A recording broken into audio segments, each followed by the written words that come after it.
Sevgili seyirciler, Çarpel Medya'da yeni bir alternatif bakış programına hoş geldiniz. Bugünkü konuğum 23, 24, 25. dönemlerde milletvekilliği yapmış, Türk Parlamentosu'nda milletvekilliği yapmış. Ee, Bazen söyledikleri kamuoyunun dikkatini çeken, tartışmalar yaratan, e, farklı düşüncede kesimlerin e, söyledikleriyle ilgili notlar tuttuğu önemli bir konuğum var. E, Siyasetçi, yazar Altan Tan. Hoş geldiniz üstadım. Hayırlı yayınlar. Sağ olun. Teşekkürler. Bu arada başınız sağ olsun, amcanızı kaybetmişsiniz sanıyorum. Evet. Sağ olasınız. Teşekkür ederim. Sağ olun. Evet. E, Teşekkür ederiz. Buna rağmen yayına katılmayı kabul ettiğiniz için. Geçebiliriz sanıyorum. Ee, Evet. Şimdi size ilk sorum şöyle olacak. Ee, 2015'te e, bir yazınızda Arap Baharı'ndan sonra e, bölgede koşulların değişeceğini, tamamen değişeceğini söylemişsiniz. Sizce Arap Baharı sizin beklediğiniz sonuçları doğurdu mu? Benim değil, hiç kimsenin beklediği sonuçları doğurmadı. En azından iyi niyetli olanlar için. Yani bölgedeki Müslüman halklar, demokrat düşünen aydınlar bir beklenti içindeydi. Orta Doğu'ya bir barış gelir, huzur gelir, refah gelir. Bir entegrasyon olur. Yani halklar arasında bu sınırlar silikleşir. Daha güzel bir Orta Doğu olur. Maalesef bunun tam tersi oldu. Arap Baharı'ndan öncesinde Büyük Orta Doğu Projesi diye bir proje ortaya çıktı. Bu Büyük Orta Doğu Projesi iki şey vaat etti halklara. Bir, demokrasi ve özgürlük. Yani demokrasiden kastedilen özgürlük. Özgürlükten kastedilen de din, dil, mezhep, etnik sınıf, işte sosyal yaşantı farklılıkları, herkesin kendini olduğu gibi serbestçe ifade edebileceği bir ortam. Yani demokrasiden ve özgürlükten kastedilen bu. Bir bu. İki, refah. Refahtan kastedilen ne? İşte Orta Doğu'da çok büyük petrol yatakları var, zenginlikler var. Yukarı Mezopotamya'da, aşağı Mezopotamya'da nehirler, ırmaklar, çok geniş tarım arazileri, işte tarihte bereketli hilal diye adlandırılan bir bölge var. Bütün bir bereketin, nimetin, tarımın, hayvancılığın yaygın olduğu, ama buna rağmen çok büyük sınıflar arası farklılıklar var, fakirlik var. Mesela sadece Kahire'de 2 milyonun üzerinde insan mezarlıklarda yaşıyor. Arap krallarının, Arap şeyhlerinin 100 milyar dolarları var ama geri kalan geniş halk yığınları, yani Yemen'den tutun Suriye'ye, Suriye'den tutun Bahreyn'e kadar sefalet içinde yaşıyor.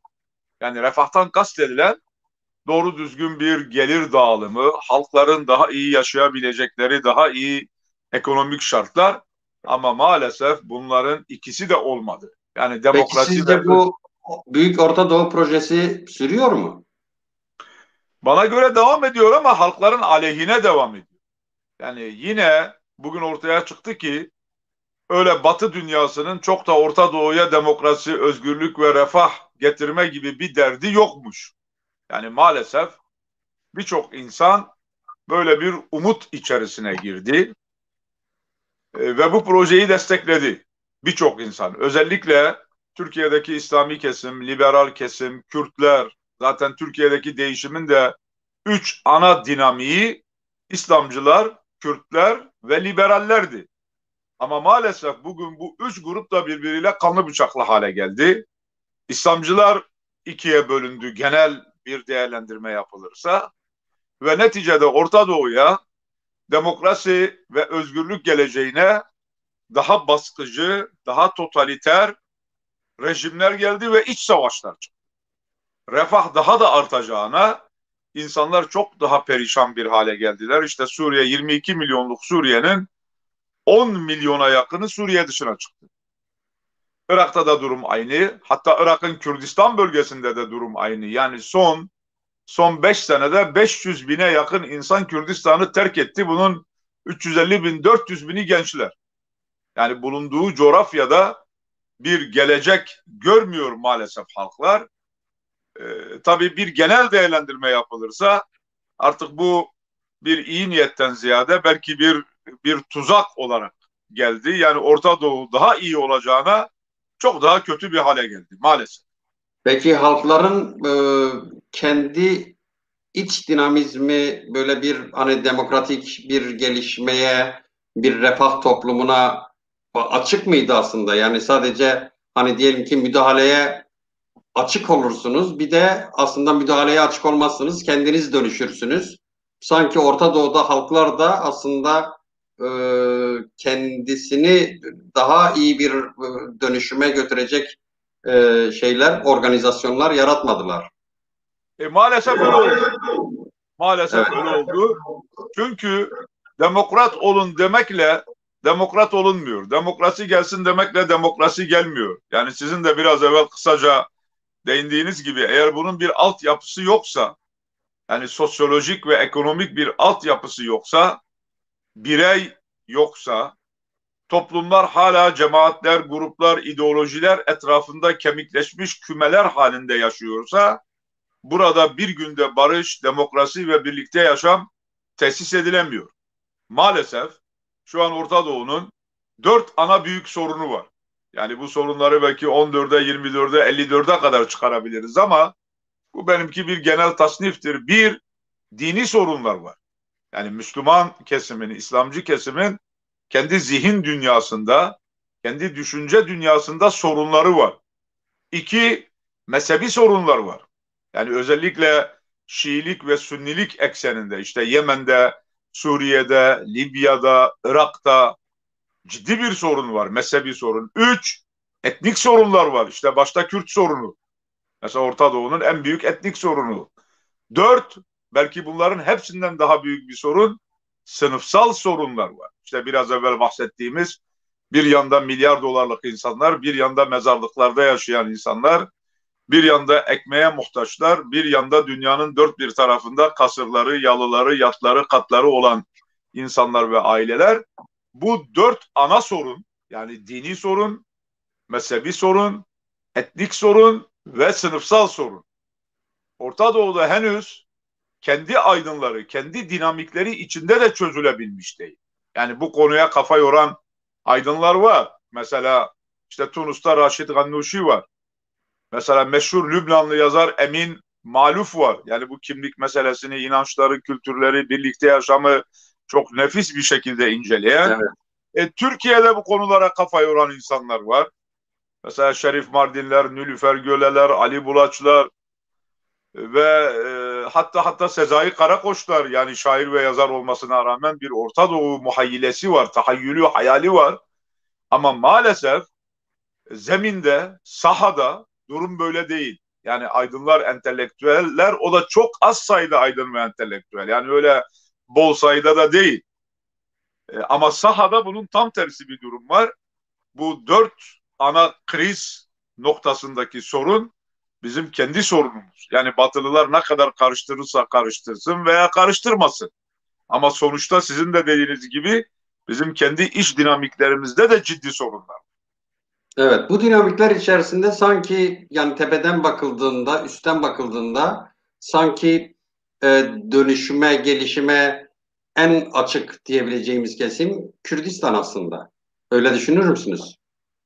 Şimdi bu tabii yani bence biraz taraf tutan bir yaklaşım oldu. Şimdi mesela e, Türklerde, Perslerde de buna benzer biraz teselliler var. Ama maalesef al birini vur diğerine. Şimdi Kürt toplumunu alalım mesela. Kürt toplumunun kendi siyasal ve aydınları, yani hem siyasi dinamikleri hem de aydınları en keskin bir şekilde birbirlerine düşman durumda şu an. Yani Evet. daha açık konuşalım. Mesela isimler üzerinden konuşalım. İşte bir Talabani ekolü var, Barzani ekolü var, Türkiye'de PKK var. Türkiye'de PKK dışında Kürt aydınları var. Hem sol sol seküler laik aydınlar var, hem de İslami kesimden aydınlar var. Ama bir bakın bakalım bunların birbirleriyle diyalogları nasıl, ilişkileri nasıl? Günlerinin 3'ü birbirlerini çekiştirmekle ve birbirlerinin aleyhinde konuşmakla geçiyor. Ama halk Ama olarak derse, Güney Kürdistan'daki demokrasi modeli hani diğer ülkelerle karşılaştırdığınızda, bölgedeki diğer yapılarla karşılaştırdığınızda aslında diğerlerinden farklı yani. şimdi inan edin bu da bir tesellidir. Yani bu da bir tesellidir. Yani niye tesellidir? Biliyorsun güneyde bir bırakıcı yaşandı. 3500 kişi Evet. Taliban ile Barzani arasındaki savaşta öldü. İki ayrı hükümet kuruldu. Süleymaniye'de ayrı bir hükümet kuruldu. Erbil'de ayrı bir hükümet kuruldu. Bugün bile yani Taliban'ın oğlu Kubat başbakan yardımcısı olmasına rağmen şu an fiili olarak Süleymaniye ayrı yönetiliyor, Erbil ayrı yönetiliyor. 2 sene Kürdistan parlamentosunun başkanı, meclis başkanı Süleymaniye'den Erbil'e gelemedi. Erbil'de hakkında tutuklama kararı alındı. Kerkük nasıl teslim edildi Bağdat rejimine biliyorsunuz. Talabani Evet. ailesinin ayak oyunlarıyla. Yani dolayısıyla işte efendim biz Kürdistan'da çok demokrat bir yapı kurduk. Herkesin temsil hakkı var, Türkmenlerin diğerinin. Ama işin derin fay hattına ve derin e, idari mekanizmaya baktığınız vakit orada da böyle bir yapı yok. Şu an mesela her şey konuşabilirsiniz Kürdistan'da. Yolsuzluklar üzerinde konuşamazsınız. Hırsızlıklar üzerinde konuşamazsınız. Şahısların özel hayatlarıyla ilgili, özel hayat derken ne yaptı, ne etti, kimden yaptı, kimden işte kalktı, ne yedi, ne içti onu demiyorum. Yani servet ve yönetim mekanizması açısından özel hayat diyorum. Konuşamazsınız. Konuştuğunuz vakit bunlar tamamen ideolojik şeylerden çok daha tehlikeli şeyler. Yani dolayısıyla görece bir yapıdan bahsedilebilir ama böyle yani ideal anlamda bir demokratik yapıdan çok uzaktır hala. Özellikle şeffaflık ve ekonomik konular. Peki. Şimdi ben önce seyircilerimize görüyorum yani sorular görüyorum. Seyircilerimize söyleyeyim. Konuyla ilgili konuştuğumuz şeylerle ilgili sorularını son 15 dakika alacağız. Onun için yani sorularını son 15 dakikaya göre ayarlasalar iyi olur. Ee, Şimdi Kekaltan, e, Türkiye'ye gelelim. Yani Türkiye, şimdi biliyorsunuz günümüzde iç politika aynı zamanda dış politika. Dış politikada aynı zamanda aslında iç politika. Yani bu bir globalizasyonun sonucu. Yani dünyada karşılıklı ekonomik ilişkilerin, ekonomik bağımlılığın sonucu. Ama aynı zamanda da günümüzde özellikle Sovyetler Birliği yıkıldıktan sonra günümüzdeki dünyada böyle bir e, herkesi ilgilendirdiği ve herkesin her şeyden en küçük, en ücra yerdeki politik gelişmeden etkilendiği bir dünyada yaşıyoruz. Şimdi Türkiye e, bu dönem özellikle son 5 yıldır agresif bir dış politika izliyor. Katılır mısınız? Şimdi Agresif. agresiften kasıt nedir? İşte agresifin karşılığı kışkırtıcı, ters, zıt. Yani Evet. bu değişik anlamları var. Türkçe bir kelime Evet. değil ama biz Peki. de Şöyle severiz böyle söyleyeyim. şeyler. Şimdi mesela agresif politika nedir? İşte Suriye'ye müdahalesidir. Azerbaycan'a işte müdahil olmasıdır. Oradaki Evet. Ermeni-Azeri çatışmasına. Yani daha açık konuşalım ki izleyicilerimiz anlasınlar. Doğu Akdeniz'deki işte petrol, gaz arama Tartışılan siyasetidir. sularda petrol gaz araması. Evet, Kıbrıs Evet. politikasıdır genel Libya'ya anlamıyla. Libya'ya Libya meselesidir ve Kürt meselesinin Orta Doğu'daki uzantılarıdır. evet. Şimdi aslında kimse şu soruyu da sormuyor. Yani bu benim söylediklerim şimdi herkesi kızdırabilir de kızdırsın umurumda değil. Biraz kafası çalışsın milletin. Şimdi e, nedir? Yani Türkiye müdahil olmaya başladı. E, Şimdi Fransa Cumhurbaşkanı Macron Türkiye'ye kızıyor. Kardeşim sen Antep'i, Maraş'ı, Urfa'yı bile geldin işgal ettin. Senin işin var da peki Türkiye'nin niye işi yok Doğu Akdeniz'de? Veya Suriye'de veya Libya'da veya orada burada. Amerika gelmiş, Rusya gelmiş, İran gelmiş, Danimarka bile işte asker yolluyor, öbürü bilmem ne yapıyor. Türkiye diyor ki müdahale etme. Şimdi aslında bu agresif dediğiniz eğer müdahale ise müdahale doğru bir şeydir. Ama burada tartışacağımız şudur. Nasıl müdahale etmeli? Yani Türkiye hiçbir şeye karışmasın. Fransa, İngiltere, Almanya, Rusya, Danimarka, İran gelsin Orta Doğu'yu, Urfa'yı, Maraş'ı, Mardin'e kadar gelsin. İşgal etsin, pazarlasın, gazını, petrolünü, silahını alsın gitsin. Türkiye müdahil olacak eğer agresiflikten kasıt buysa. Ama bizim esas tartışmamız gereken nasıl müdahil olmak? Yani negatif bir müdahale mi? Yoksa barıştan yana, dostluktan yana, ekonomik refahtan yana, kardeşlikten yana, Orta Doğu halklarının birlikteliğinden yana bir müdahale mi? Peki ne Yani tür bir müdahale Suriye'ye yapıyor? müdahale efendim Ne tür bir müdahale bu? işte maalesef doğru bir müdahalede bulunamıyor. Bunu tartışmak lazım. Evet. Yani tartışırken de doğru tartışmak lazım. Ya Türkiye hiçbir şeye karışmasın. Ya niye karışmasın? Her şeye karışsın. Yani karışmak zorunda zaten kendi coğrafyası. Yani bu dediğin yerler Halep, kilise 60 kilometre, Musul kapıya 110 kilometre. Yani bunların hepsine karışsın. Ama nasıl karışsın? Yani bozarak, kırarak, dökerek, düşmanlıkları arttırarak mı karışsın?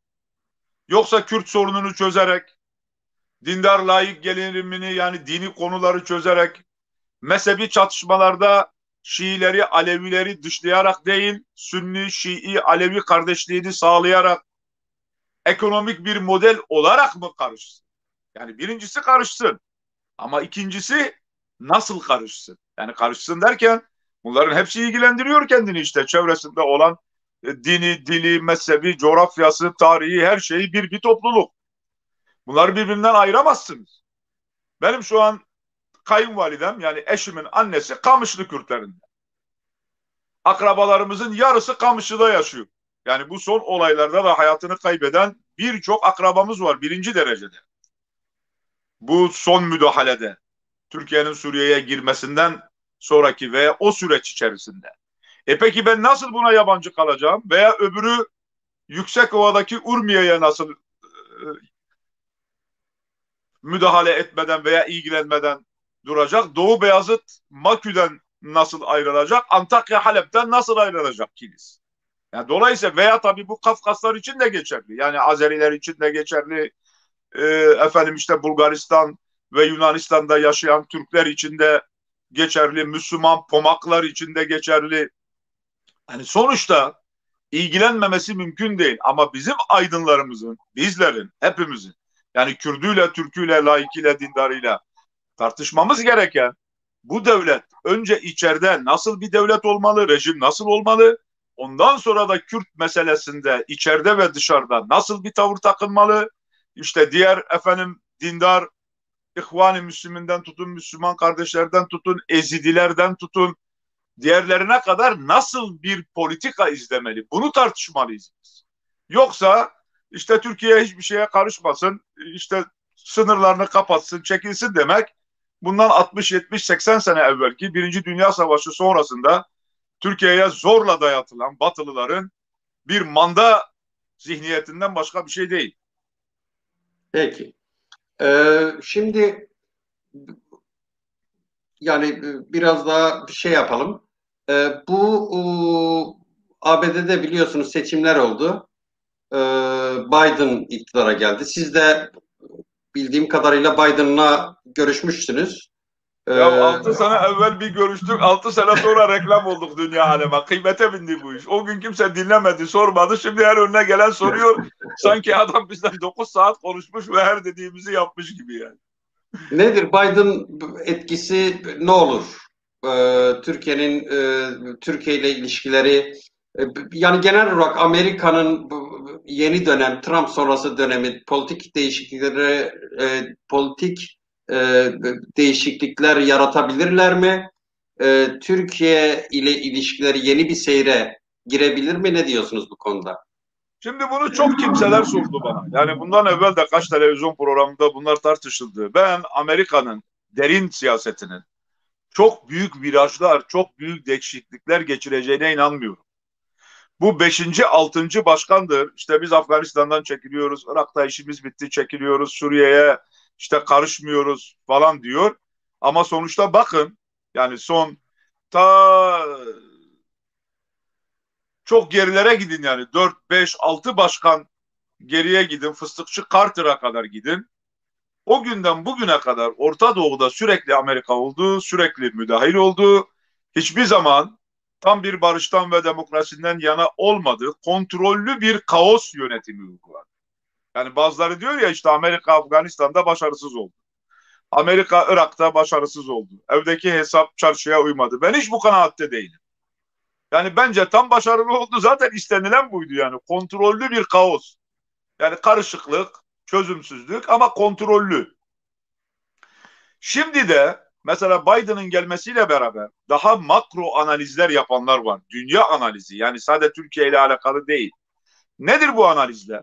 Şunu söylüyor, yani işte sözüne itibar ettiğimiz veya fikirlerini dikkate aldığımız analistler, yabancı analistler, işte İngiliz, Alman, Fransız, Amerikalı, Rus neyse, bunları okuyoruz, takip ediyoruz. Bunlar şunu söylüyorlar.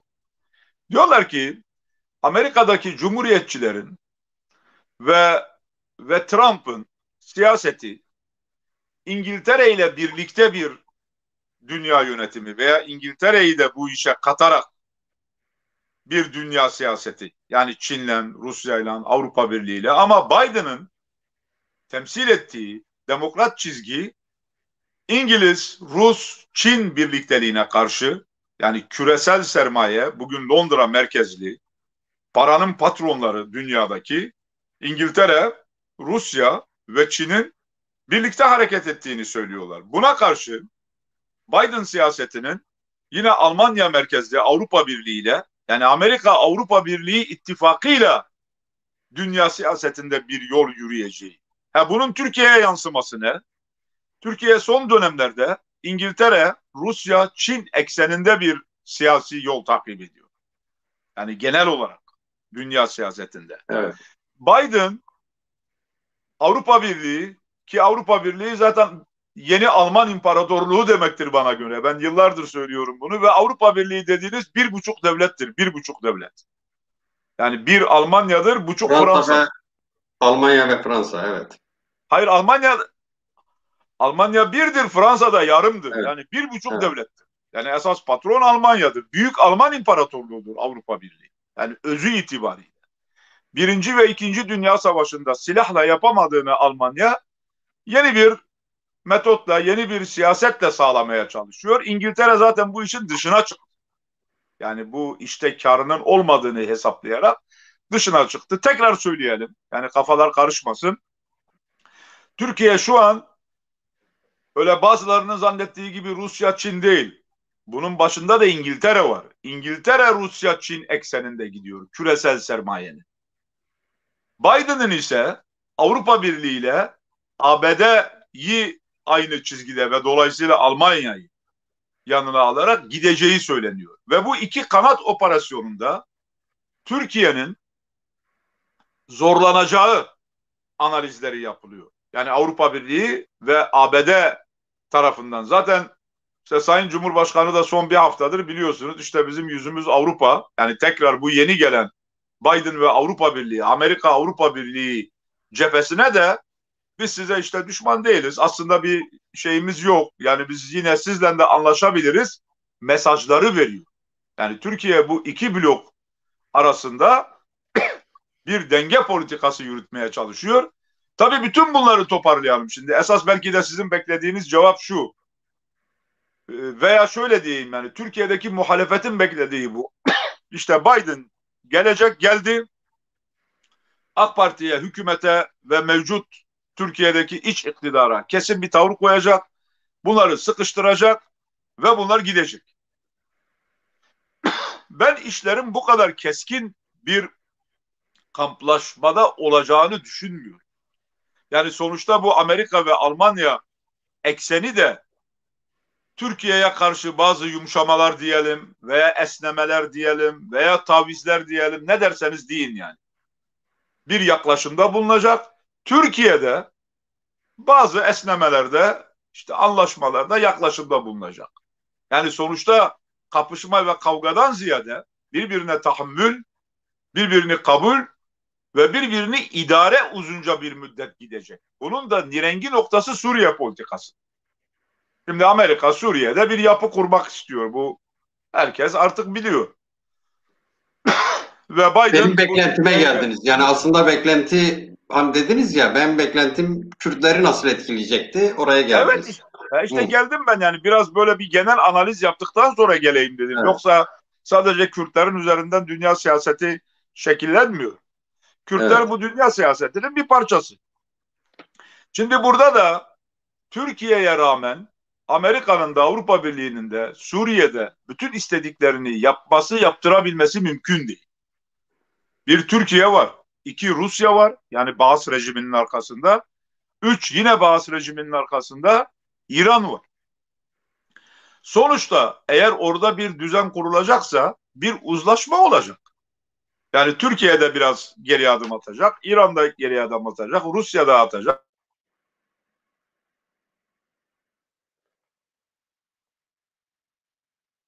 Veya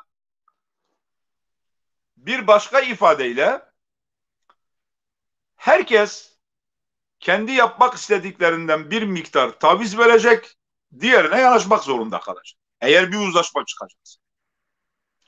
Yok, zaten bir uzlaşma çıkmadığı zaman da bu çatışma devam edecek.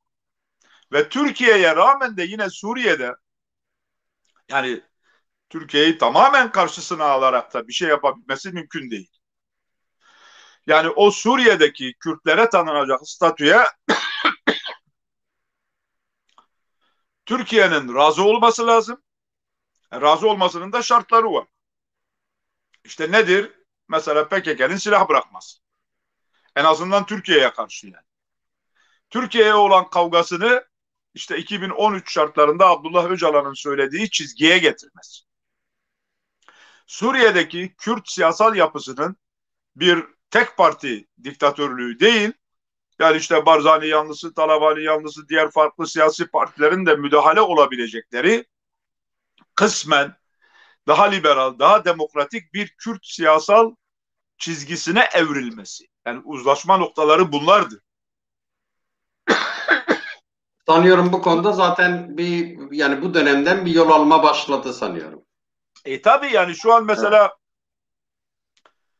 e, e, Suriye'de şu an NKS. hakim olan siyasi Kürt otoritesi içerisinde de bu tartışmalar başladı. Evet. İşte Enekese'nin oraya müdahil olma çalışmaları var. Şengal'in tekrar Irak ve Barzani yönetimine devredilmesi var. Yani daha bir ara uzlaşı noktası. Yani burada ne PKK'nın dediği olacak, ne Barzani'nin, yani dediği olacak derken tek, yani bütün dedikleri, ne onun ne bunun ne diğerinin. Yani sonuçta bir uzlaşı noktasına gidilecek. Onun için yani ben Biden yönetiminin de bunu bu şekliyle deneyeceği umudundayım veya beklentisindeyim. Yani yoksa işte gelip de Antalya'dan Türkiye'ye asker çıkarıp Türkiye ile savaşmaz yani böyle bir şey için. Evet. Yani bizim bazı Kürt aydınlarının da böyle beklentileri var, hayalleri var. Yani tabii Biden'la Trump'ı, yani ben karşılaştırdığımda şöyle bir şey var. Şeyin establishment denen, müesses nizam denen şeyi daha da oturtmaya çalışacak. Trump onu biraz Evet. bozmuştu. Müesses nizamı oturtunca da dolayısıyla Türkiye, dediğiniz gibi Türkiye ile farklı kesimlerle karşılıklı yeni getirdiği bakan da aslında neydi adı, bakayım, Anthony Blinken.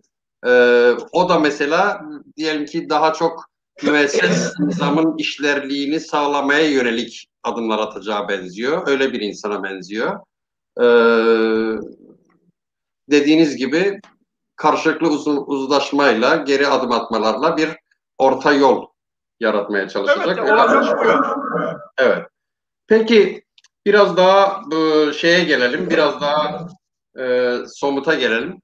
Ben şunu merak ediyorum. Siz kendinizi e, Kürt siyasetçi olarak mı görüyorsunuz, Türkiye'li siyasetçi olarak mı görüyorsunuz?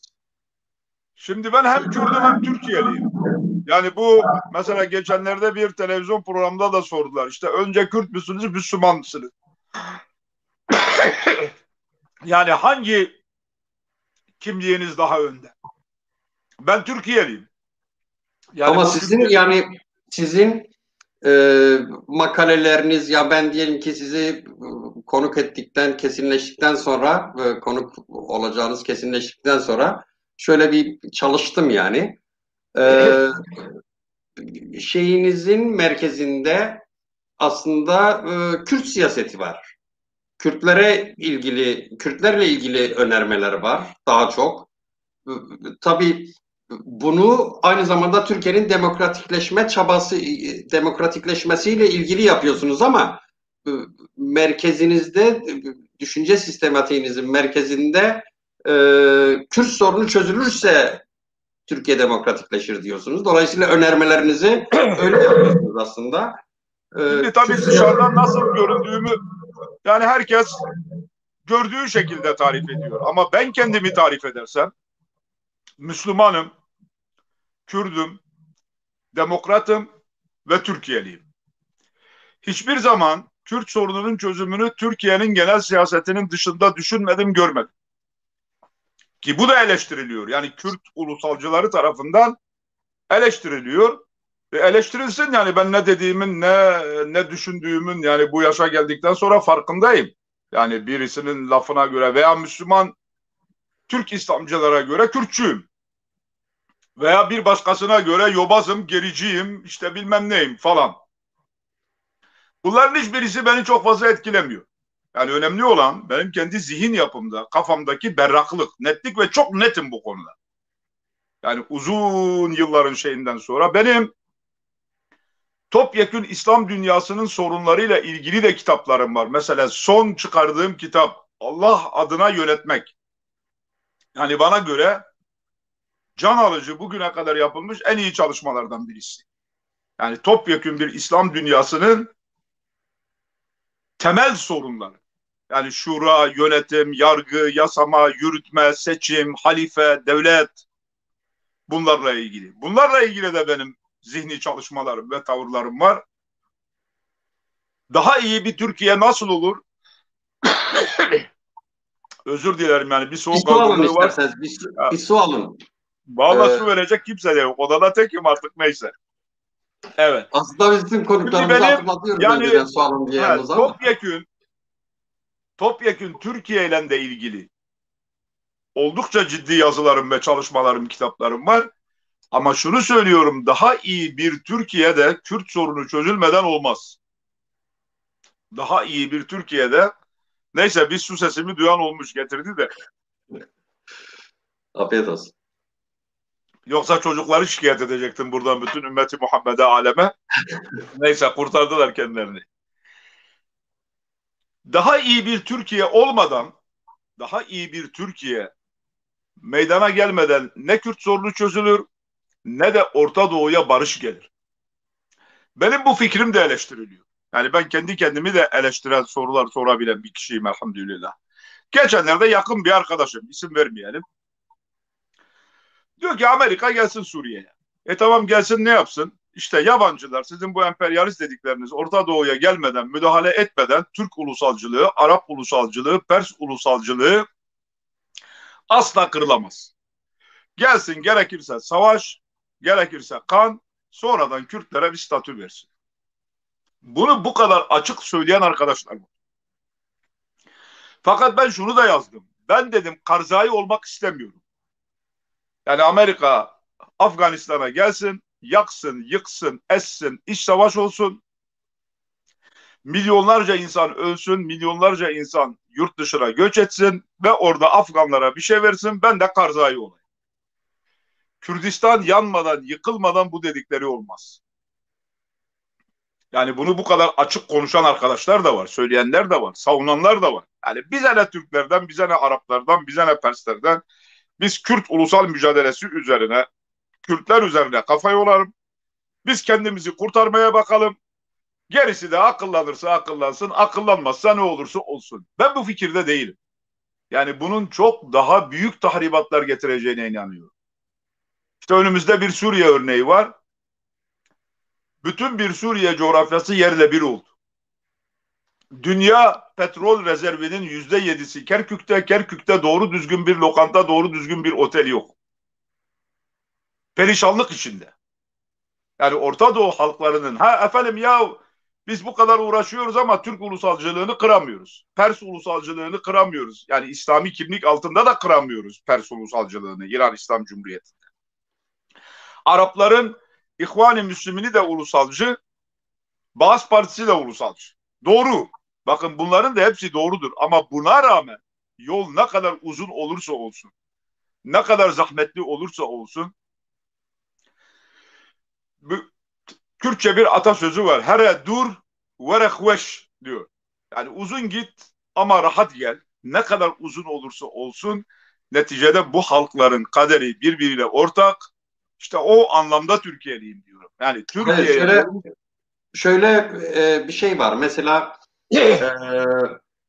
Türkiye'de mevcut toplumsal yapıya baktığınızda aslında e, çoğu zaman şoven bir resim görüyorsunuz.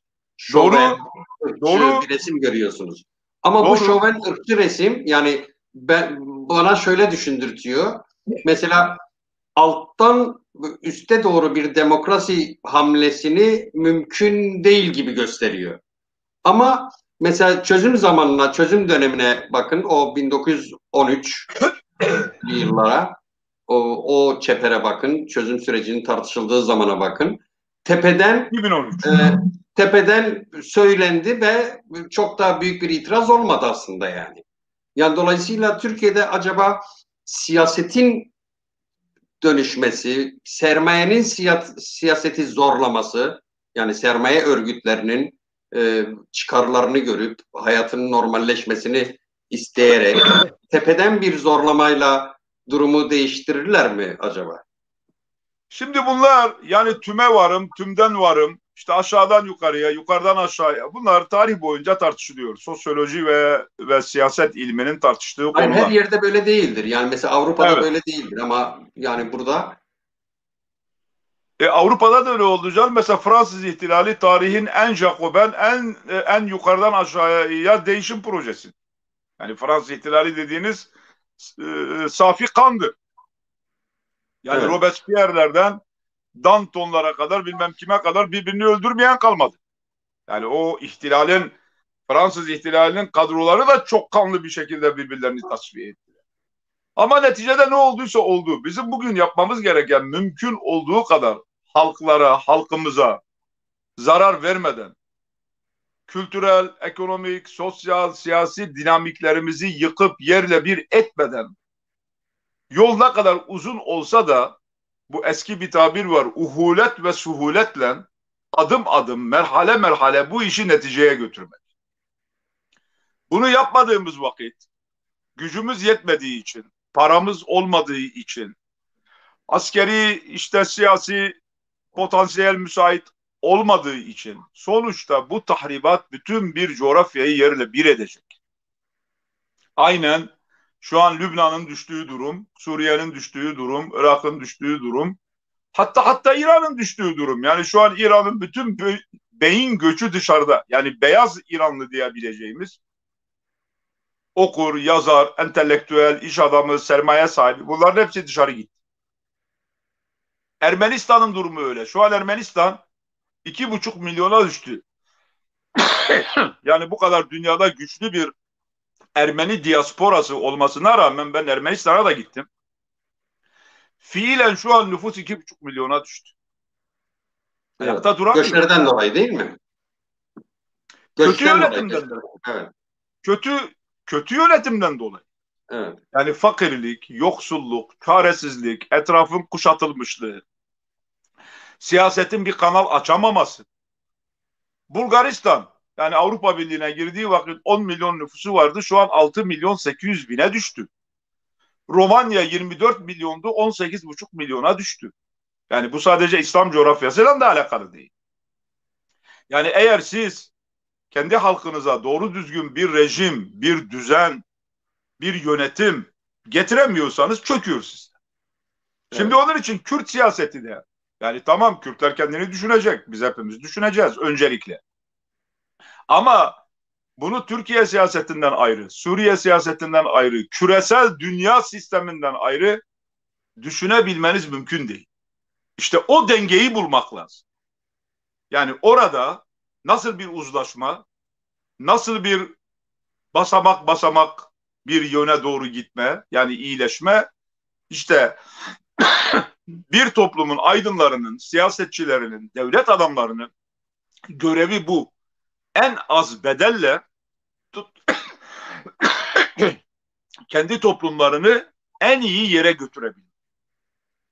Ama bedel, yıkım, tahribat, topyekün bir felaket olacaksa işte buna tarihte Piruz Zaferi diyorlar.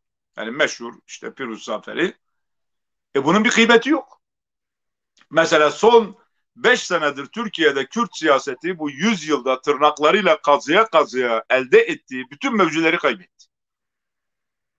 Yani belediyeleri kaybetti, parlamentoda tamamen işlevsizleşti. Kürt siyaseti mi kaybetti, devlet mi geleceğe yönelik kaygılarıyla Rojava'da gelişen Güney Kürdistan'daki statükonun değişmesi bunları tehlike görüp saldırganlaşmaya başladı?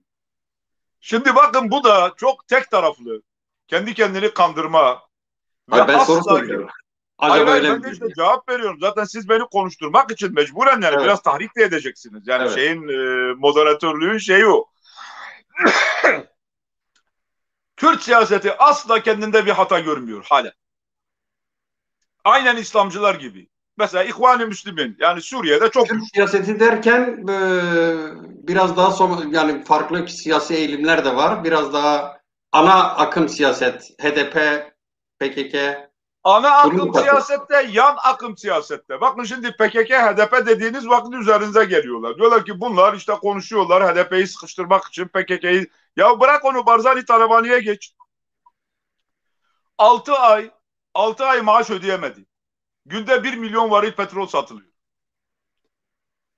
Süleymaniye bölgesinde okullar bir sömestr tatil edildi. 4 sene evvelinden bahsediyorum. Bugünü demiyorum ya. Nerede bu para? Bunu sorduğunuz vakit vay işte bu adam ne söylüyor, niye söylüyor, neyi kurcalıyor. Yani bu nedir bu yaklaşım? Bende hiçbir hata yok. Benim bütün siyasetim doğru. Hendek de doğru, Kerkük'ü vermem de doğru, Şengal olayı da doğru, öbürü de doğru, öbürü de doğru, diğeri de doğru. Ama işte Amerika, Rusya, Türkiye, İran beni dövüyor. Ya bunlar zaten yıllardır bu işi çözse, dost olsa, iyi niyetli olsa zaten bu kadar kavgaya ne gerek var? Ama biz hangi yanlışlıkları yaptık? Hani biz derken hepimizi katıyor. Kendimi de Evet. katıyorum şimdi. Hangi yanlışlıkları yaptık? Evet. Şimdi bunların hiçbirisine girmiyor millet. İşte diyor ki devlet şeyi gördü. Yani Kürtlerin bu kazanımlarını gördü. Demokratik, işte siyasi, sosyal, ekonomik dengelerin değiştiğini gördü. Bu işi bozdu. Kürtleri kriminalize etti. Sıkıştırdı, tahrik etti ve çökertti. %100 doğru olduğunu kabul edelim. Peki buna karşı biz ne yaptık? Yani biz derken yine herkesi katıyor. Evet. Yani PKK'yı, PKK yanlısı olmayan Kürt aydınlarını, Talebanisini, Barzanisini, İslamcıları hepsini katıyor. Peki karşıdaki satranç hamle böyle gelişti. Biz ne yaptık? Yani biz bunu boşa çıkarmak için bu oyunları boşa çıkarıp da karşıda bir demokrasi cephesi inşa etmek için, direnç gösterebilmek için, oyunu bozabilmek için neler yaptık? Valla bizde hiçbir kabahat yok. Valla bizde hiçbir kabahat yoksa biz de hiçbir şey konuşmayalım. Şimdi ben zaten kanalları izlerken artık midem bulanıyor. Yani iktidar tarafını izliyorsun, AK Parti'nin bir tane yanlışı yok. Allah için bir tane yanlışı yok. Kürt kanallarını izliyorsun, sürekli hükümete ve AK Parti'ye küfür ediyor. Bir tane öz eleştiri yok. Senden beklenen ne? Ya diyelim ki benden beklenen ne? Şimdi bunların hiçbiri beni çıkarmıyor kanallara. Diyor ki çık mesela hükümet yanlısıysa, AK Parti yanlısı bir kanalsa çık ve şeye küfret. İşte bütün Kürt siyasetine küfret, bilmem işte CHP'ye küfret, öbürüne küfret, İyi Parti'ye küfret. Öbür taraf, yani diyelim ki topyekun bir Kürt medyası var. Veya hatta Halk TV var. Ben Halk TV'ye bile çıkamıyorum. Diyor ki çık ama CHP ile ilgili, Kürt siyasetiyle ilgili en ufak bir eleştiride bulunma. Sürekli hükümete küfür etti. Şimdi bu yaklaşımdan bir şey çıkmaz. Yani biz ne yaptık? Mesela bırakın Türkiye'yi, hadi Türkiye'yi eleştirdiğiniz vakit kıyamet kopuyor. Bir sürü şerefsiz troll var. Sövüp sayıyor sana. Adı belli değil, cinsi belli değil, anası belli değil, babası belli değil. Kürdistan üzerinden konuşalım. Peki 27 senedir, 28 senedir Irak'ta bir Kürt siyasal yapısı var. Ya hala niye maaş ödeyemezsin? Efendim Irak devleti bana para vermiyor. Peki her birinizin şahsi servetleri ne kadar Avrupa bankalarında? Bunları konuştuğunuz vakit kıyamet kopuyor. Daha Erbil'den Türkiye kapısına veya İran kapısına bir otoban bitmedi. 27-28 senedir bitmedi. 1923'te Cumhuriyet kuruldu. 1950'ye kadar 27 sene o dönemdeki Kemalist Türkiye Cumhuriyeti yapacağı bütün işleri yaptı kendince. Rejimini oturttu yerine. Doğru veya yanlış yani. Ben bir mukayese koyuyorum ortaya. Yani bu sadece Türkiye'deki belli HDP'yi eleştirmeyle veya bilmem kimi eleştirmeyle alakalı değil. Kürdistan üzerinden konuşalım.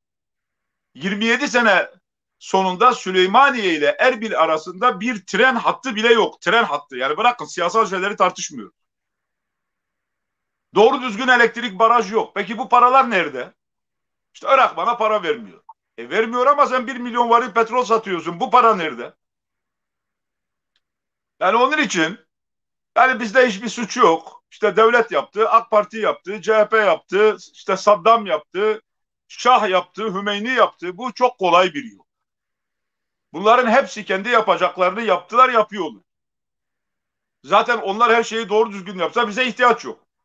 Biz gidip evimizde oturalım veya onların partilerinde siyaset yapalım.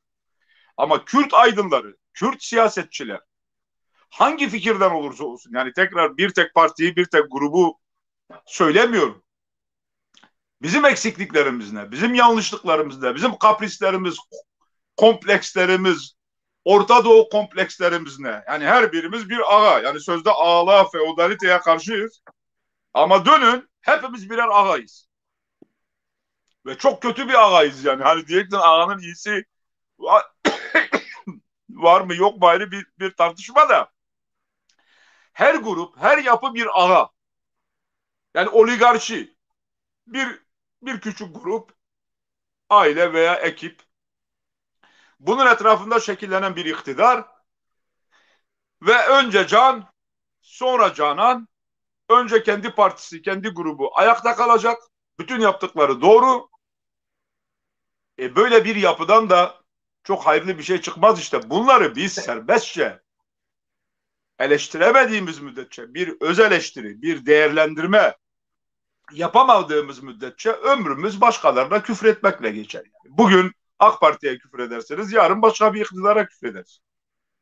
Peki ne Kuzey Kürdistan'da yani Kürt siyaseti ne tür bir önermeyle çıkmalı? Ne tür bir önermesi olmalı?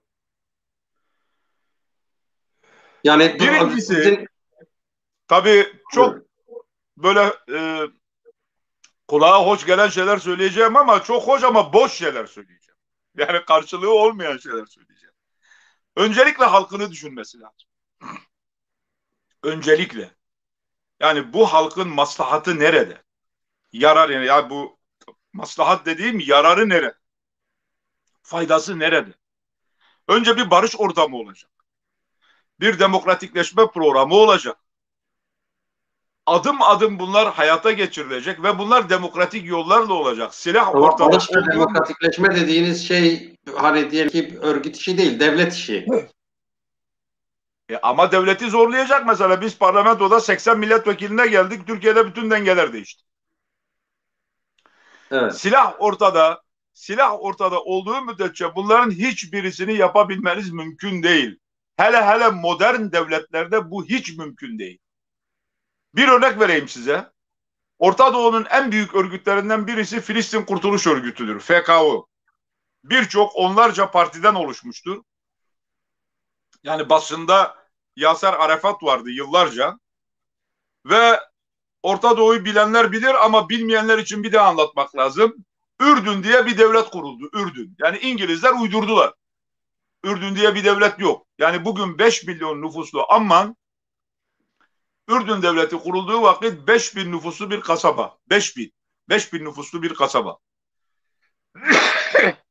Ve Amman'la Kudüs'ün arası 90 kilometre. Ortada Lüt Gölü var. Şeria Irmağı var. Yani Ürdün'den, Amman'dan çıktığınız vakit 30 kilometre sonra, 40 kilometre sonra Filistin toprağı başlıyor. Tarihi olarak iç içe. Niye bu kadar detaylı anlatıyorum? Bir yere geleceğim. Kuş uçuşu ile, yani doğru düzgün bir bugünkü teknolojiyle otoban, tünel bilmem ne yaparsanız Kudüs'le Amman'ın arası 60 kilometre. Diyarbakır'la Ergani arası kadar.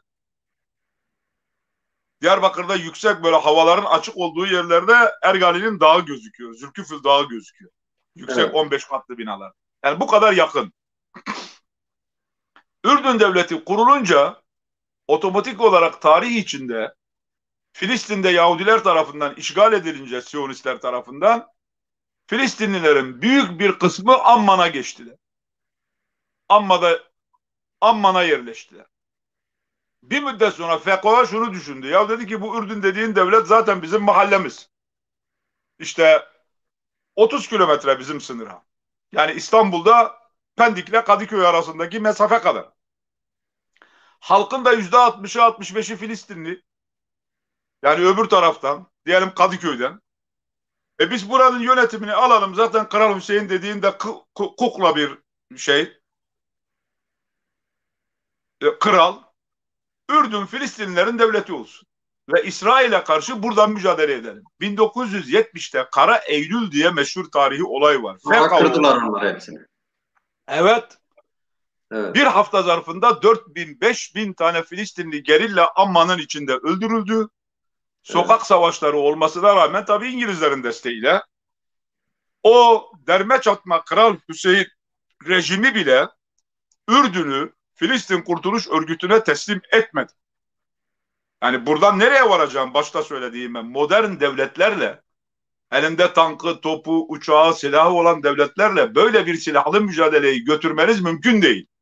İşte ancak birilerinin son dönemde dediği gibi Amerika gelecek, Irak'ı işgal edecek, Suriye'yi işgal edecek, Türkiye ile savaşacak, bir Kürdistan kuracak, sana verecek. Bütün coğrafya yerle bir olmadan da bu olmaz. Bunun da kimseye bir hayrı olmaz. Yani bu kadar açık konuşuyorum ki artık böyle kıyıdan köşeden çok kendini akıllı, aydın, entelektüel, siyasetçi, devlet adamı zanneden fındık akıllılara biraz bir şeyler anlatabilmek için yani. Tarih bu.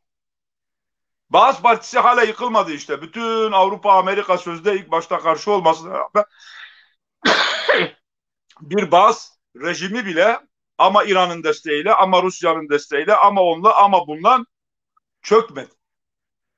Dolayısıyla bugünkü dünyada, modern dünyada artık Kolombiya tipi, Uruguay tipi, Peru tipi, Latin Amerika gibi devrimcilikler, bu hikayeler 50, 60, 70 sene öncesinde kaldı. Oralarda bile başarıya ulaşamadı. İşte Nikaragua'da Sandinistalar silahla geldiler, seçimle gittiler.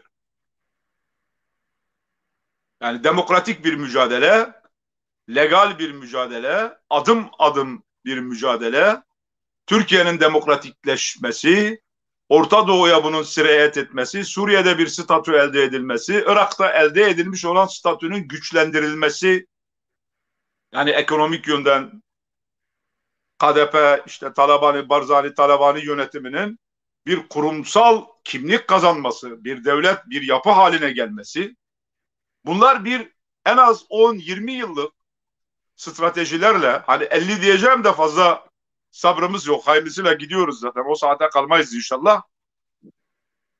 Bir perspektifle bunun inşa edilmesi lazım. Ama herkes bir hayal içinde. İşte Amerika beni Suriye'de bu yapacak, öbürü Irak'ta. Peki siz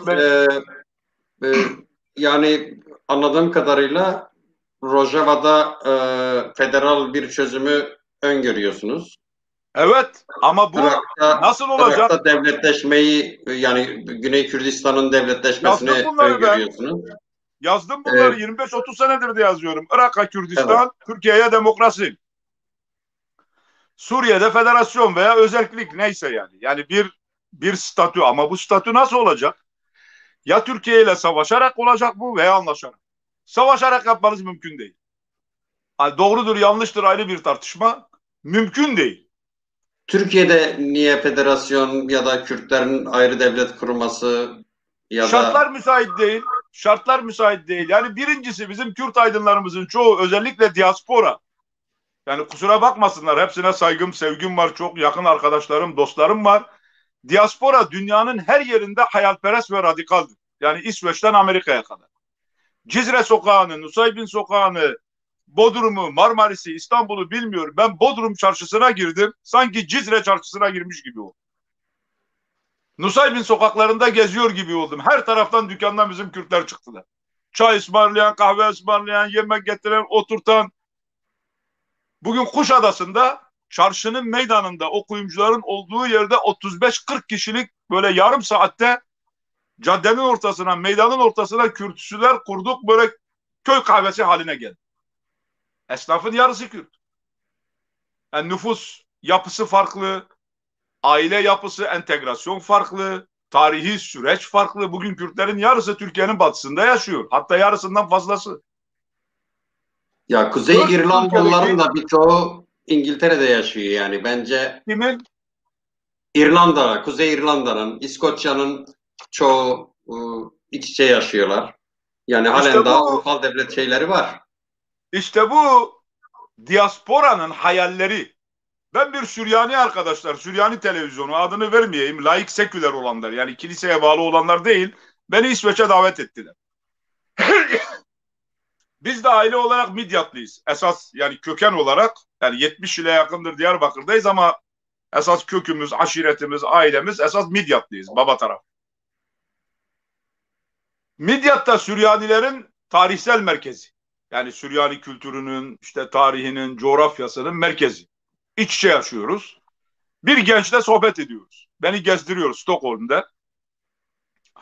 Orada Sodeterya var zaten. Bizim yani Midyatlı Süryaniler bir kasaba oluşturmuşlar. Büyük. Diyor ki tarihsel olarak Turabdin, yani Turul Abidin denilen yer Midyat merkezli. Mardin'den Nusaybin'e, Kerboran'a ve Hasankeyf'e kadar olan bölgenin adı. Turabdin tarihi olarak bir Süryani toprağıdır. Biz burada özerk bir yönetim kurmak istiyoruz veya kurmalıyız. Ben de dedim ki peki nasıl yapacaksınız? Şu an Midyat ilçesinin, yani Turabdin daha büyük bir alanı içine alıyor ama Midyat üzerinden konuşalım. 120 bin nüfusu var.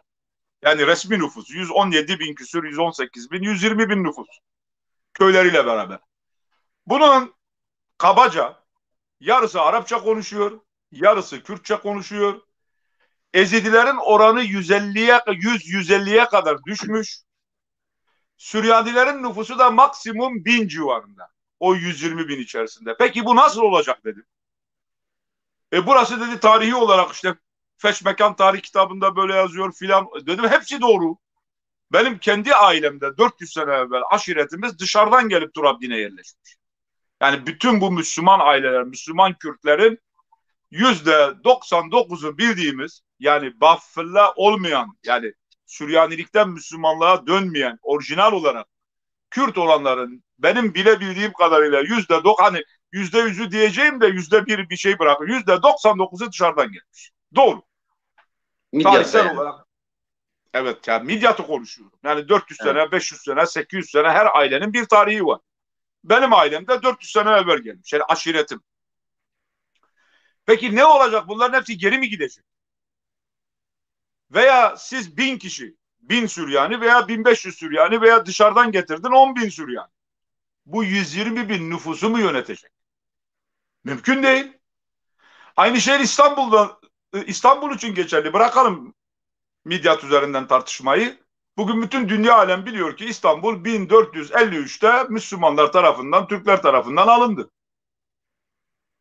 Ve şu an 1914'lere kadar şehrin yarısı gayrimüslimken, yani Ermeni, bizim Rum dediğimiz, yani Grek, Yunan, Yahudi iken şu an Rumca konuşan nüfus sayısı 15,5 milyon İstanbul'un resmi nüfusu. Gayri resmi nüfusu 20 milyon. Yani turist, öğrenci, kayıt dışı 1500'e düşmüş. Peki ne yapılacak? Yani İstanbul Bizans'a mı verilecektik? Yani Hayır ama boşaltılacak mı? şöyle bir şeyden bahsediyoruz. Yani Kürtler o bölgede bir yerleşik, kesintisiz bir coğrafyada, Kürdistan dediğimiz bir coğrafyada yaşayan bir topluluk, bir yerden gelmediler. Yani o coğrafyanın insanı. Ya Yani sanıyorum. Süryaniler de o coğrafyanın benden eski diyorum. Süryani, Midyat'ta benden eski. Benim ailemden eski. Ben fiili durum üzerinde konuşuyorum. Şunu anlatmaya çalışıyorum. Kürtler 4 parçaya bölündü diyoruz ya. Bu 4 parçanın da sosyal, siyasi, ekonomik, kültürel şartları farklı. Farklı, peki. Suriye'nin farklı, Irak'taki Kürtlerin farklı, İran'dakilerin farklı, Türkiye'dekilerin farklı. Bunu anlatmaya çalışıyorum. Yoksa Kürt davasından vazgeçsin, hiçbir şey istemesin, erisin, Türk olsun. Böyle bir şey demiyoruz. Bizim ömrümüz bu yolda geçti. Ama diyoruz ki Suriye'ye uyan ayrı bir elbise var. Irak'a uyan ayrı bir elbise var. İran'a uyan ayrı bir elbise var. Türkiye'ye de uyan ayrı bir elbise var. Onu anlatmaya çalışıyorum. Peki. Yani Farkında birisinde mısınız bilmiyorum. Farkında mısınız bilmiyorum. Saatimizi geçtik. valla Konuştuğumuz siz saate bilirsiniz. Yani ne zaman devam bitti derseniz biter yani. devam edebiliriz. Peki. Evet. Evet. Yani ne Peki. zaman benim anlatmak istediğim bu. Birincisi 4 parçanın şartları ayrı. Bunu kabul edecek. Diasporada Kürt aydınlar da Türkiye'dekiler. Zaten Türkiye'dekilerle onun için daha iyi anlaşıyoruz. Daha az tepki alıyoruz konuştuklarımızdan. Yani olumlu tepkiler çok daha olumlu. Niye? Biz sokağın içindeyiz yani. Ben şimdi Diyarbakır'da yaşıyorum. Bu akşam Diyarbakır'dan bağlandım. Cizre'deyim, Nusaybin'deyim, Midyat'tayım, Derik'teyim, işte Siverek'teyim, Urfa'dayım, sahadayım. Peki İstanbul'dayım. size şimdi Kobani olaylarını hatırlarsınız. Kobani sırasında Evet. Peşmerge Silopi'den geçti Kobani'ye geçmek için. Hatırlar mısınız bilmem, hani hatırlamamak mümkün değil bir Kürt olarak Ben da. içindeydim. Yani Ben de Kobani'ye gittim. Ben Kobani'ye gittim bizzat. şimdi o binlerce insanın sokağa dökülmesi e, ve Peşmerge'yi bağrına basması, uğurlaması Kobani'ye bir ulusal duygu mudur?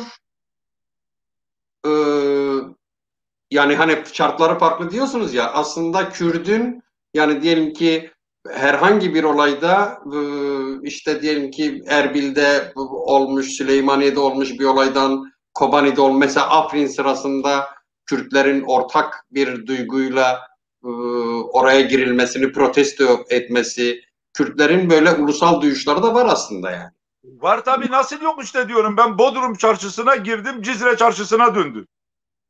Yani niye Evet. bana ilgi gösterdi? Yani öyle bir aidiyeti olmasa, ulusal bir aidiyeti olmasa, kültürel bir yakınlığı olmasa niye öyle bir ilgi göstersin? Peki. Var tabii.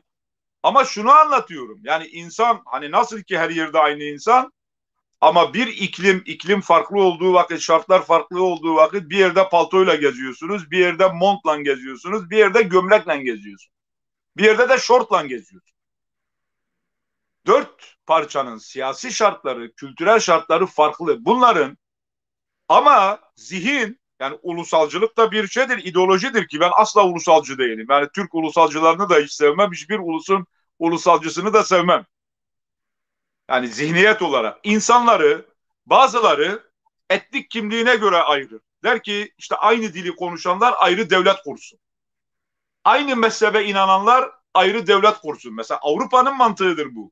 1648 Westfalia Anlaşması'ndan sonra, yani uzun uzadıya bu konulara girsek şimdi, Avrupa zihni arındırarak yapar. Mesela ben yıllarca Belçika'ya gittim, Hollanda'ya gittim. Ya bu Flamanlar Flamanca konuşuyorlar ve Hollanda'yla sınır.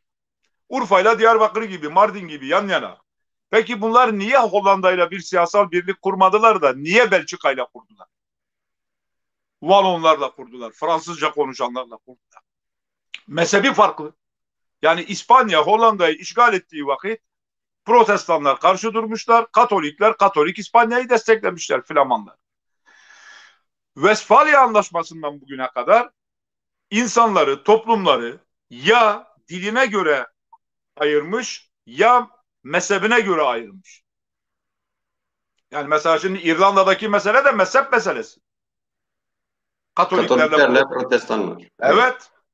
Ama bizim Orta Doğu böyle değil işte. Bizim yani aydınlarımız, kendini çok entelektüel Ama Orta zannedenlerimiz. Doğu'da da şöyle bir şey, yani demin siz mesela diyelim ki bu şeyi konuştuğumuz zaman, Arap Baharı sonrasını konuştuğumuz zaman siz kendiniz söylediniz, yani hem demokratik bir iş, yani diyelim ki e, Kürtlerin kendilerini bir devlet olarak korumalarının şansı var ama diyelim ki mezheplerle, Araplarla, Farslarla, Türklerle mevcut tarihsel arka plana baktığınızda, son 100 yıla baktığınızda e, hepsi, yani Müslüman ülkeler aynı zamanda e, Kürtlere düşmanlar, yani Kürtleri yok sayıyorlar.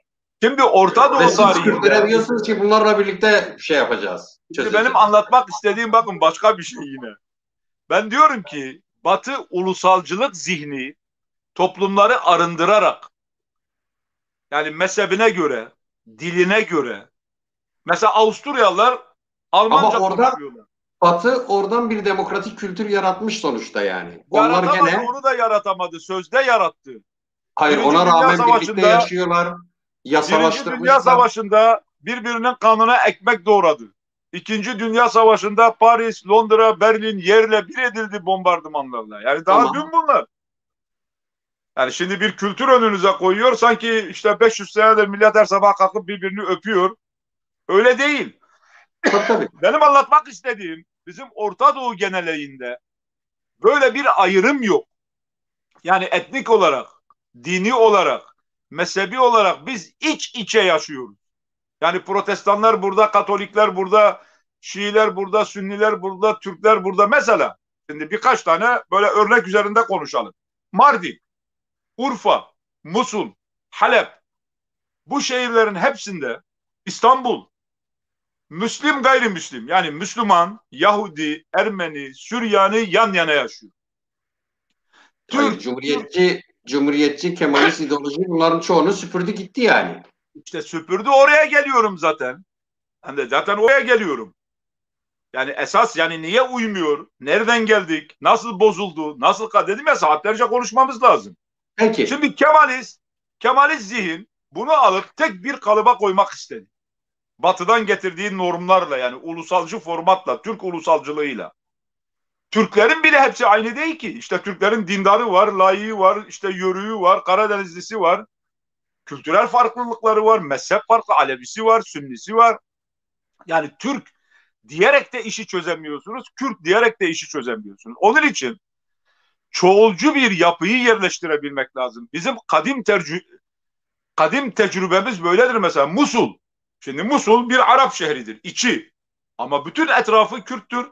Mardin merkezi bir Arap, Süryani ve Arap'tır. Ermeni şehridir. Ama Mardin'in hemen aşağısında, şu an Mardin'in mahallesi olduğu Mansuriye Kürttür, Süryani'dir. Evet. İşte arkasındaki Zinnar Dağları olduğu gibi Kürttür. Diğer ilçeleri Kürttür. Yani burada mesela Midyat işte. Süryanisi, Yezidisi, Müslümanın Kürdü ve Arabı, Süryaninin Keldanisi, Nasturisi, Protestanı, Katoliği, Ortodoksu. Beraber aynı yerde yaşıyor. Midyat'ın içinde bir küçük yerden bahsediyoruz. Yani işte 100-120 bin nüfusu bir yerden bahsediyoruz. Süryani Katolik Kilisesi var. Süryani Protestan Kilisesi var. Süryani Ortodoks Kilisesi var. Keldaniler var. Nasturiler var. Ezidiler var. Şimdi Orta Doğu, bütün Orta Doğu böyle yani. Halep de böyle. Halep. Antep böyle. Urfa böyle.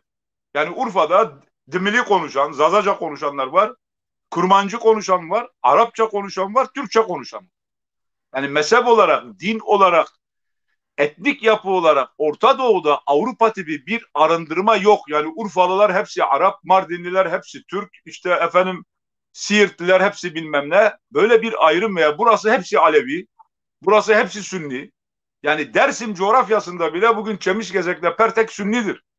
Şehir merkezleri Sünnidir, yani esas ilçe merkezleri Sünnidir.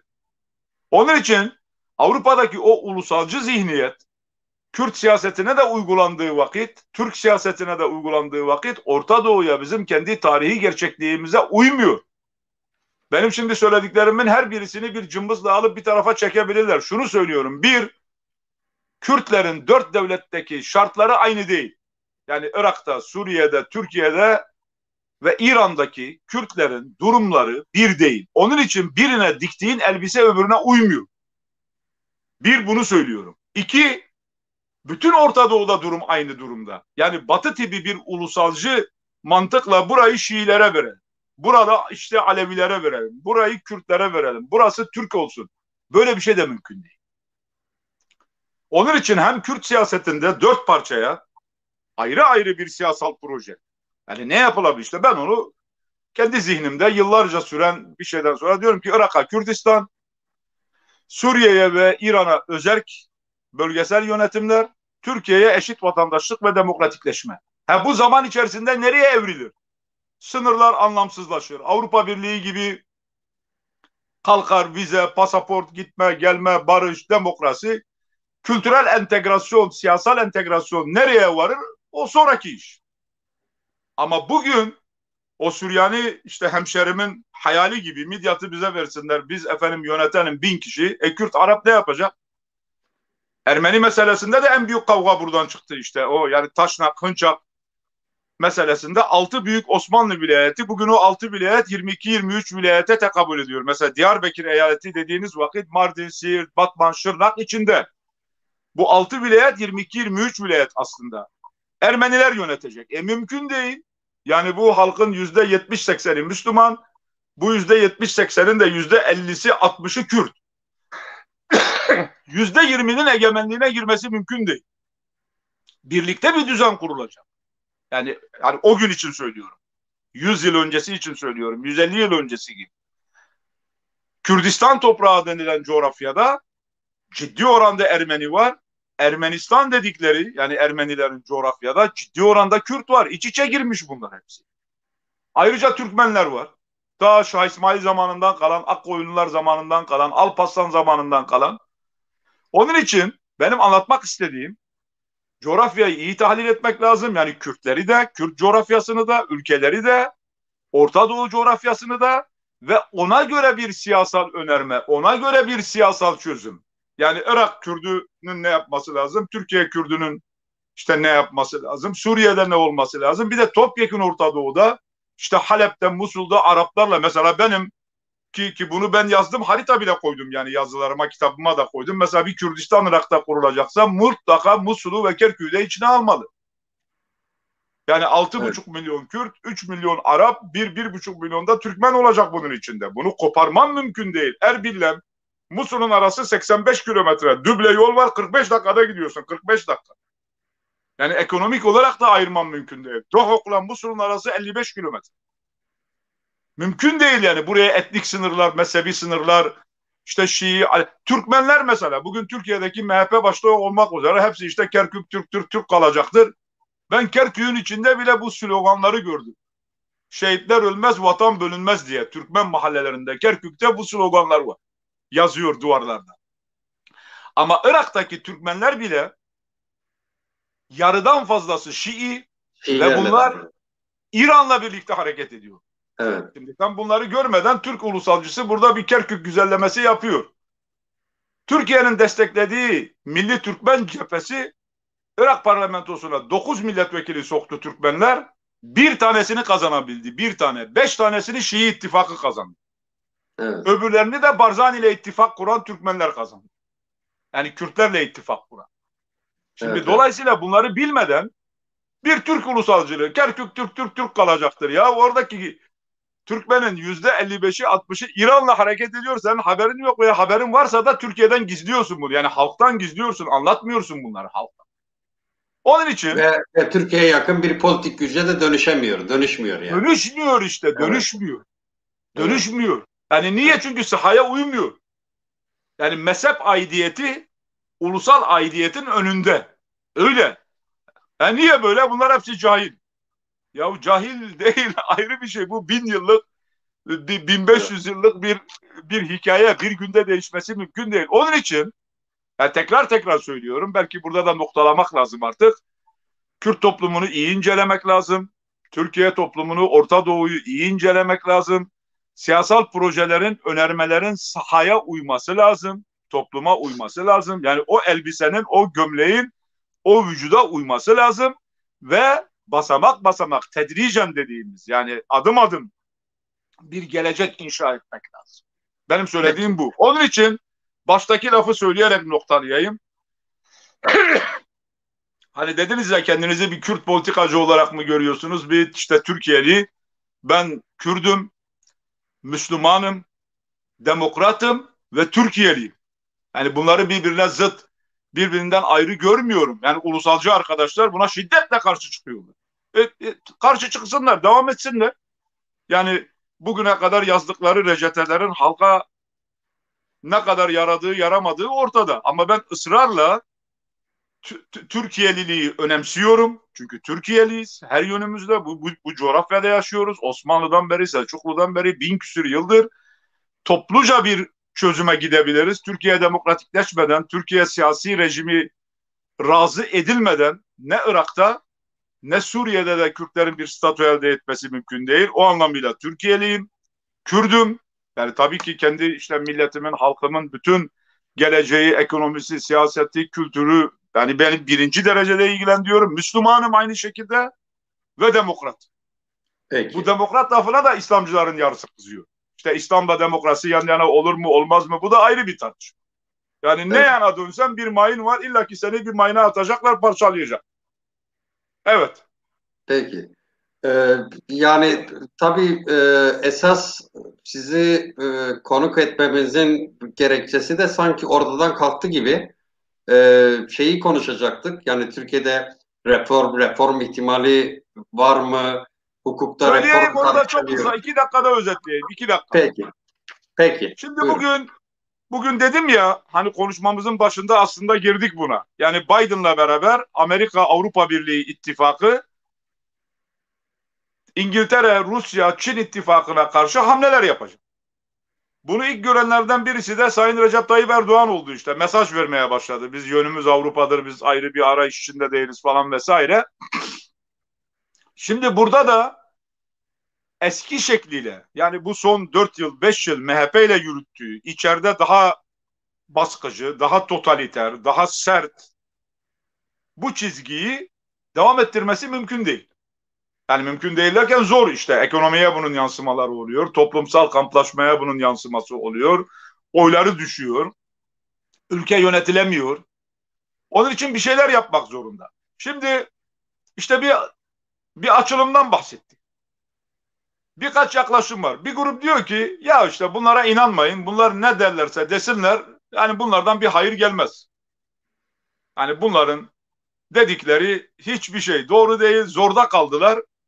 İşte milleti teskin etmek için, ikna etmek için bir şeyler söylüyorlar ama buradan bir şey çıkmaz. Bir sürü yazı var böyle. İki, bir kısmı diyor ki bu bir aldatmacadan ibarettir. Yani bu yoldan çıkmayacaklar. Yani yapar yapamaz ayrı bir şey ama bu çizgilerinde, yani bu işte milliyetçi, ulusalcı bu çizgilerinde devam edecekler. Ben şöyle yaklaşıyorum. Hükümet ciddi bir güven bunalımı içindedir. Bu girdiği ters yoldan çıkması çok zordur. Yani zihniyet olarak, yaptığı yanlışlıklar olarak, etrafındaki kadrolar olarak. Ama bence muhalefetin şunu söylemesi lazım. Tamam kardeşim yap. Yani samimiysen, hakikaten bir dönüş gerçekleştireceksen, işte yapar, yapamaz, samimi değil, kandırıyor. Bunu demek yerine zorlamak lazım. Tamam kardeşim, sen eğer geri dönmek istiyorsan, doğru bir şey yapmak istiyorsan buyur yap. Doğru yapacağın her şeyi de destekleyeceğiz. Ben o noktadayım. Peki. Ya yapabilir, yapamaz, kandırmak için. Bunları görmek lazım. Yani zorlamak lazım. Buyur yap kardeşim, hadi. Yani madem işte adalet reformu diyorsun, buyur başla. Demokratikleşme diyorsun, buyur başla. İşte ekonomide şeffaflaşma, reel ekonomi, ekonominin genel geçer şartları diyorsun, buyur yap. Yapmadığı vakit eleştirmek lazım. Peki Yoksa yeni bir öbür çözüm süreci alternatif şeyi var mı acaba? ya bu İhtimal. konuda bu konuda böyle yoklamalar var, yoklamalar. İşte yeni bir Kürt partisi kurulacak, işte birileri bilmem ne yapacak, işte hükümetle diyaloğa geçecek. Benim şu an bana intikal etmiş. Yani bana intikal Sizin mesela ettiğinde sizin adınıza da rastladım ben. Yeni Kürt Partisi ile ilgili. çok açık ve net söylüyorum. Ben hayatım boyunca gizli bir iş yapmadım. Ben parti kurmak isterim. Siyasi fikirlerimi bir parti tabelası altında böyle bu şekilde ifade ettiğim gibi tek kişi bile olsam söylemek isterim. Ama bu parti meselesi bir tabela meselesi değil. Bir güç, bir ekip, bir çevre. Ben bu akşam da yani hükümete yakın bir arkadaşla uzun bir sohbet ettik telefonla. Dedim ki yani hükümet hani efendim biz işte bu bazı Kürt aydınlarını işte gıdıklayalım biraz. İşte HDP'nin siyasetinden rahatsız olan veya PKK'nın bu silahlara devam etmesinden rahatsız olan bunlardan bir işte oluşum yapalım. Bunlar da hükümeti desteklesin bilmem ne. Bunlardan hiçbir şey çıkmaz. Bir proje üzerinde konuşmak lazım. Tamam silahlar sussun. Mevcut etkin Kürt siyasetinin ciddi hataları var ki bunu 10 senedir en fazla bağırarak söyleyenlerdenim ben. Ama yani buna kızdım öbür yanlışlığa destek verelim. Hayır. Bir proje ortaya koy. Yani ne yapılacak? Yani demokratikleşme ise ne? Kürtlerin kimlik haklarıysa ne? Bir de doğru düzgün kadrolar. Yani yıpranmamış, satılmamış, ajanlaştırılmamış, devşirilmemiş kadrolardan bir kadro. Ben bunların hepsini isterim. Yani gizlisi saklısı yok. Ama bu saat itibariyle, bu gece itibariyle böyle bir yapı da yok. Böyle bir oluşum da yok. Yani benim içinde olduğum başka oluşumlar var. Yani duyduğum, gelen, giden, anlatan, konuşan, destek isteyen, hani tabiri caizse tencere kaynıyor, fokur diyor. Ama tekrar söylüyorum. Yani ben işte HDP'nin şu siyasetinden rahatsızım. Ne yapalım? Mevcut hükümete destek verelim. Peki hükümet ne koydu ortaya? Yani bir dönüş, bir demokratikleşme, bir çözüm. Dediğim gibi siyaset kan davasıyla yapılmaz. Yani hükümet, devlet, hangi devlet olursa yarın diyelim ki Kılıçdaroğlu işte CHP geldi hasbelkader iktidara geldi. Ya işte siz Dersim'i yaptınız, Şeyh Said olayında şöyle yaptınız. İşte Menderes'in asılmasına ön ayak oldunuz, şunu şöyle yaptınız, bunu böyle yaptınız. Biz asla sizle konuşmayız. Ya olumlu bir şey yapacaksa konuşacaksın. Olumlu bir şey yapacaksa anlaşacaksın. Yani bu işler kıyamete kadar böyle gitmez. Ama tekrar söylüyorum. Yani iyi anlaşılması için söylüyorum. Bu saat itibariyle benim açımdan yani benim içinde olduğum, başında olduğum, yöneticisi olduğum bir siyasal oluşum yok. Böyle bir görüşme ve diyalogda yok. Kesin olarak söylüyorum. Ama tekrar söylüyorum. Bu noktada bir sürü işte parti kurma kararı alan Kürt aydını, siyasetçisi, arkadaş, dost, çevre var. Yan yana gelip toplantılar yapanlar var. En az benim bildiğim 3 ayrı grup var şu an itibariyle yani. 3 ayrı gruplaşma var. Ama ben bunların bu saat itibariyle hiçbirinin içinde değilim. Niye değilim? Dediğim gibi işte bir program, bir çerçeve, bir kadro ortaya çıkmalı. Yani yoksa laf olsun diye oradan oraya savrulmanın bir anlamı yok. Peki. Teşekkür ederim. Sanırım buna da açık bir cevap verdik ya.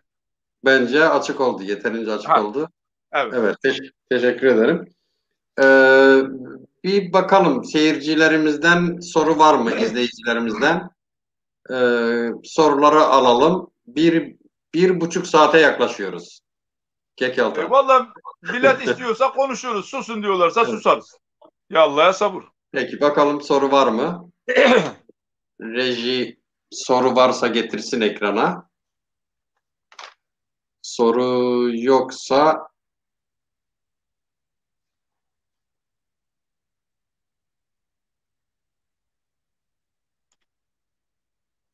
evet sanıyorum. Bir dakika şu şeyi açayım ben.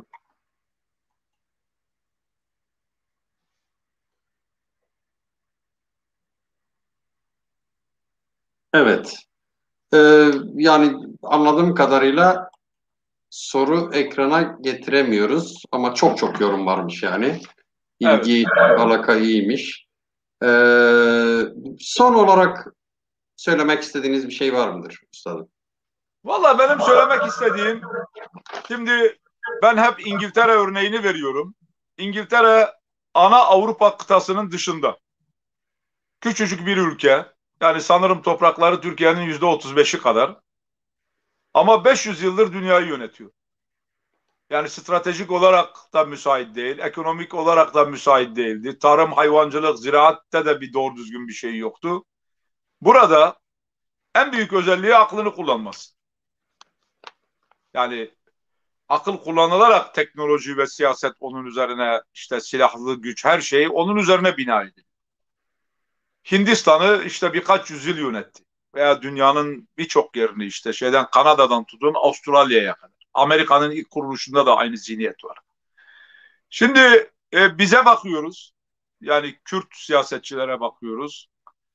Sürekli şikayet ediyoruz. İşte 30 milyon, 35 milyon, 40 milyon, 50 milyona kadar çıkaranlar var. Kürt var, statüsü yok, adı yok. İşte parçalandı, bölündü, şöyle yaptılar, böyle yaptılar, şöyle oldu, böyle oldu. Siyaset akılla yapılıyor. Önce akılla. Sonra o aklın size bulduğu güçle. Yani siyasetin benzini güçtür. Yani paradır, işte silahtır, insandır, destektir, organizedir. Bu aklı kullanamadığımız müddetçe halkımızı felakete götürürüz. Yani birçok dünyada halklarını felakete götüren siyasetçiler gibi. Bunun örnekleri çok var. Yani Almanya'dan, İtalya'dan tutun, Afganistan'dan tutun, bilmem Mozambik'e kadar, onlarca, yüzlerce, Saddam'ından Kaddafi'sine kadar bir sürü böyle aydın parti ve gruplar var. Onun için ben işte bu gece böyle parça parça biraz bunlara değinmek istedim. Yani Orta Doğu nedir, Avrupa nedir, ulusalcılık nedir, demokrasi nedir, Türkiye'leşme, Türkiye'nin sorunları nedir? Kürtler bunların hepsini dışlayarak tek başlarına bir kurtuluş yolu bulabilirler mi? Bir çıkış yolu bulabilirler mi? Aynı elbise herkese uyar mı? Dört parçaya da uymaz mı? Bence bu aklı biraz daha fazla kullanmak lazım. Ve siyaset adamı, işte devlet adamı diyebileceğimiz kafaları öne çıkarmak lazım. Yoksa hamaset. Ben mesela ne kadar canlı yayına çıktım şu an tam olarak hatırlamıyorum ama kabaca sanırım 400 civarında canlı yayına çıktım bu işte 15-20 sene zarfında.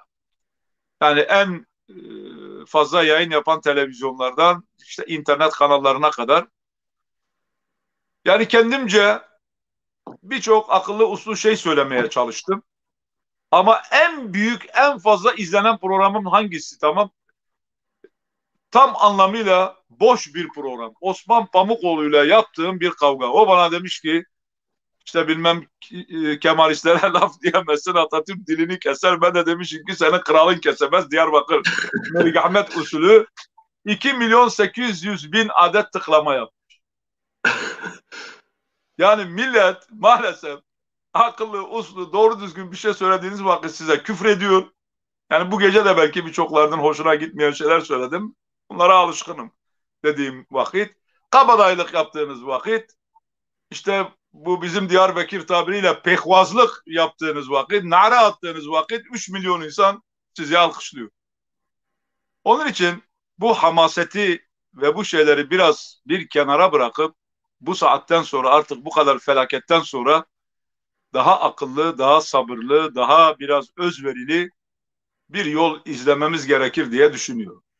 Evet. Şimdi demin bir soru vardı, ekrana geldi. Sizin tabii telefonla katıldığınız için göremiyorsunuz sanıyorum. Evet. Bir soru vardı, geldi. Diyor ki Kürtler arası, biliyorsunuz güneyde e, PKK ile Güney yönetimi arasında çatışma ihtimali var. Bu konuda çeşitli girişimler de var. Siz bu konuda ne düşünüyorsunuz? Ya bu da uzun bir konudur. Şimdi 1,5 saatte bunu konuşmamız lazım. Kısaca birer cümle. Ama işte yani kısa da yani bir iki cümle söyleyeyim de işte o da ne kadar ifade edebilirim bilmiyorum kendimi. En boş laflardan birisi Kürt Ulusal Birliği'dir. En boş. Yani barış, demokrasi, özgürlük ne kadar boşsa bu da böyle boş bir laftır. Niye boş bir laftır? Yani diyeceksin ya ne kadar güzel bir şey, sen de her şeye böyle posta koyuyorsun. Kürt Ulusal Birliği'nden, Kürt İttifakı'ndan partilerin, örgütlerin anladığı Herkes gelsin bana tabi olsun. Yani böyle bizim anladığımız, normal vatandaşların anladığı anlamda bir birliktelik düşünen yok. Yani diyor ki gel benim politikalarıma evet de benim emrim altına gir. Yani şu an Rojava'da da olan odur. Türkiye'deki hakim siyasette de olan odur. Yani tek renk, tek ses, tek idare. Buradan bir ulusal birlik çıkmaz. Kürdistan meselesine gelince şu an mesela bunu birkaç sefer söyledim. KDP yani daha anlaşılır ifadesiyle Barzani ailesi, Barzani yönetimi 100 yıldır Türkiye Cumhuriyeti ile kavga etmedi etmez. Yani bir genel siyaseti var. Ta 1920'lerden bu yana. Niye etmez? Böyle bir kavganın kendisine ve coğrafyaya zarar vereceğini düşün. Şimdi belli bir Kürt siyaseti de diyor ki ben Türkiye ile savaşacağım. Sen de benimle beraber savaş. Türkiye buraya gelmesin. Gelirse müdahale ederse sen de işte askerinle, peşmergenle, tankınla, topunla biz hep birlikte ona karşı gelelim. Ya bu yönetim Kerkük'ü koruyamadı. Yani tabiri caizse Türkiye Cumhuriyeti ordusunun yanında kıytırık bir ordu sayılabilecek Irak ordusu 24 saatte Kerkük'e girdi. Bunun sonucu Erbil'i de kaybetmekti. Yani bu kadar da açık konuştuğunuz vakit vay efendim siz ne diyorsunuz? Yani bunu meşrulaştırıyor musunuz? Hayır. Meşrulaştırma değil. Ama Barzani yönetimi de böyle bir siyaset eğer uygularsa, Türkiye ile savaşırsa bir yandan Irak yönetimi, bir yandan Türkiye yönetimi, bir yandan İran yönetimi orada 24 saat dayanması mümkün değil. Son örneği Kerkük. Hikaye bu. Yani akıl dediğim bu yani. Yani nereye kadar savaşacaksın? Nerede anlaşacaksın? Nerede duracaksın? Faydan ne? Zararın ne? İşte Kürt Ulusal Birliği. Tamam, hep beraber savaşalım. Bütün dünyayla savaşalım. Nereye varacaksın? Yani hikaye Peki, bu. bir diğer soru. Türkiye'li bir siyaset izlemek lazım dediniz. Neden HDP'den ayrıldınız? HDP Türkiye siyaseti uygulamıyor mu? Şimdi geçenlerde bir arkadaş tersine Türkiye'leşme tabirini kullandı. Tersine. Evet. HDP Türkiye Partisi olmadı ki, olamadı ki. HDP bütün Kürtleri bile kucaklayamadı yani. Yani göstermelik olarak vitrine birkaç tane müftü, birkaç tane hoca, birkaç tane işte adam koyarak İslamcıları veya birkaç tane Alevi koyarak Alevileri, birkaç tane işte iş adamı koyarak iş adamlarını temsil etmeniz mümkün değil. Özünde bunları hazmetmeniz lazım. Yani vitrine koy 3 tane adam, ondan sonra içeride hep aynı malı sat. Tek parça mal. O vitrine koyduğun yok içeride. Yani bir Türkiye Partisi değil ki.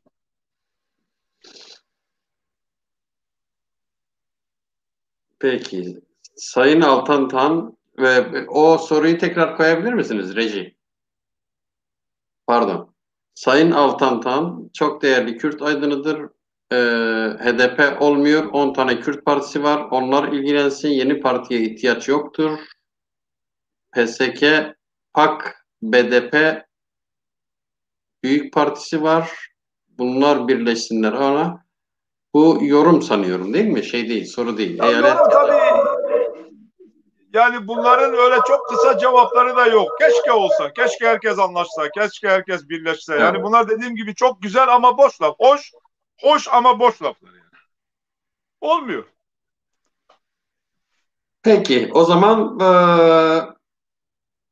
bitirelim. Son olarak söylemek istediğiniz bir şey varsa.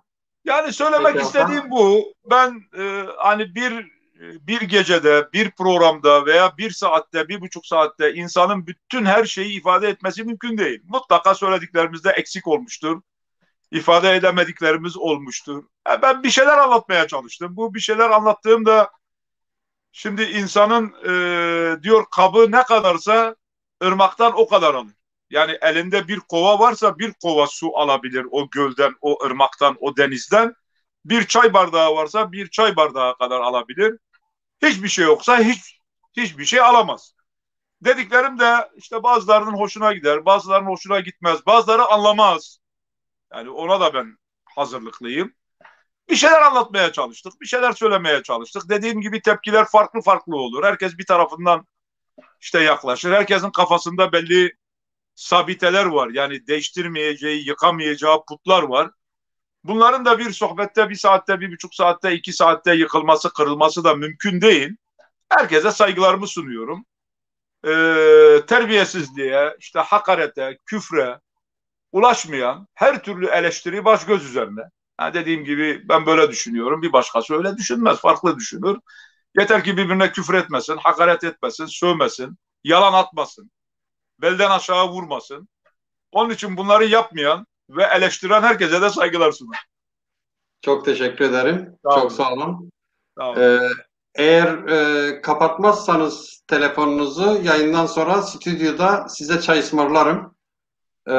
Sevgili Valla seyirciler, çayı siz içeceksiniz, ben de ağzımı şapırdatacağım. Oradan da bir şey çıkmaz. bir alternatif bakış programının daha sonuna geldik. 45 dakika planlamıştık. 1,5 saati geçtik. Sabrınız için teşekkür ediyoruz. Umarım güzel zaman geçirmişsinizdir. İyi geceler.